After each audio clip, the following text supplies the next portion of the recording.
తిరుమల శ్రీవారి ఆలయ సమీపంలో ఈరోజు మరో విమానం కనిపించింది. శ్రీవారి ఆలయ ఉపరితలంపై విమానాల రాకపోకలపై నిషేధం ఉంది. అయినా విమానాలు తిరగడంపై ఆందోళన రేకెత్తిస్తోంది. గత వారం ఇదే విధంగా తిరుమలపై విమానం ఎగరడం కనిపించింది. అప్పుడే హోంమంత్రి అనిత స్పందించారు. సంబంధిత అధికారులతో చర్చించి చర్యలు తీసుకుంటామని అన్నారు. ఇప్పుడు మరోసారి విమానం కనిపించడం కలకలం రేపుతోంది. తిరుమలలో నో ఫ్లై జోన్ ఉన్న విమానాలు, హెలికాప్టర్లు ఎగురుతున్నాయి.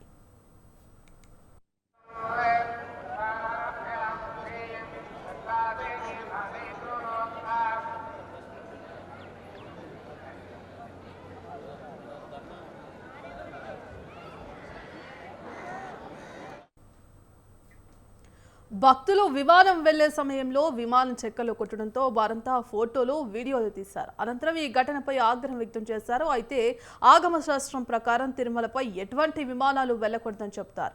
మరి దీనిపై టీటీడీ గతంలోనూ కేంద్ర పౌర విమానయాన శాఖ దృష్టికి తీసుకువెళ్లింది. తిరుమలను నో ఫ్లై జోన్ గా ప్రకటించాలని కోరింది. ఇందుకు సంబంధించి కంప్లీట్ అప్డేట్స్ మా ప్రతినిధి ప్రసాద్ అందిస్తారు. ప్రసాద్, చెప్పండి.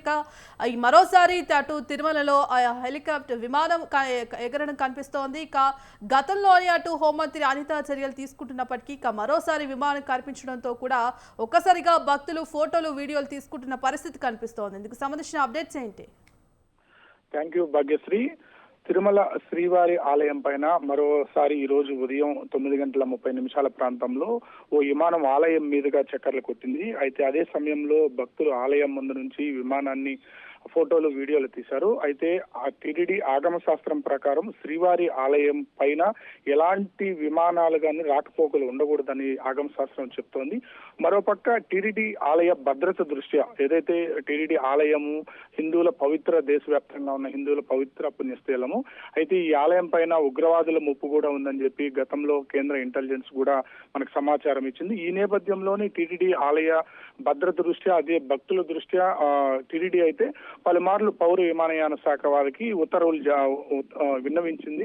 టీటీడీ ఆలయం పైన ఎలాంటి విమాన రాకపోకలను నిషేధించాలని, అందుకు అనుగుణంగా ఉత్తర్వులు ఇవ్వాలని చెప్పి అయితే అనేక మార్లు టీటీడీ అధికారులు విన్నవించినప్పటికీ కేంద్ర విమానయాన దీన్ని విస్మరించింది. తాజాగా రాష్ట్ర హోంమంత్రి అనిత 10 రోజుల క్రితం శ్రీవారి ఆలయ దర్శనానికి వచ్చినప్పుడు కూడా హోంమంత్రి కూడా ఇదే విషయాన్ని ఆందోళన వ్యక్తం చేశారు. టీటీడీ పైన, ఆలయం పైన విమానాలు రాకపోకడాన్ని నిషేధించాలని చెప్పి అయితే అనిత డిమాండ్ చేశారు. దీనికి సంబంధించిన కేంద్ర విమాన పౌరయాన శాఖ మంత్రి రామ్మోహన్ రావు దృష్టికి కూడా తీసుకెళ్తామని చెప్పి అయితే అనిత చెప్పారు. ఈ నేపథ్యంలో మరోపక్క టీటీడీ అధికారులు కూడా ఇప్పటికే అనేక సార్లు వారికి విన్నవించి ఉన్నారు. విమాన రాకపోకలను పూర్తిగా రద్దు చేయాలని చెప్పి అయితే చేస్తున్నారు. అయితే కేంద్రం నుంచి ఎలాంటి స్పందన రాకపోవడంతో తరచూ విమాన రాకపోకలు శ్రీవారి ఆలయం మీదుగా సాగుతున్నాయి. ఈ నేపథ్యంలో భక్తులు మనోభావాలు దెబ్బతింటున్నాయి. భక్తులు కూడా ఆందోళన చెందుతున్నారు. రేపు జరగరానిది జరిగితే కేంద్రం బాధ్యత వహిస్తుందా లేక టీటీడీ బాధ్యత వహిస్తుందా? ముందుగా విమాన రాకపోకలను పూర్తిగా నిషేధించాలని అయితే భక్తులు మరోపక్క డిమాండ్ చేస్తున్నారు. భాగ్య. రైట్. Thank you Prasad.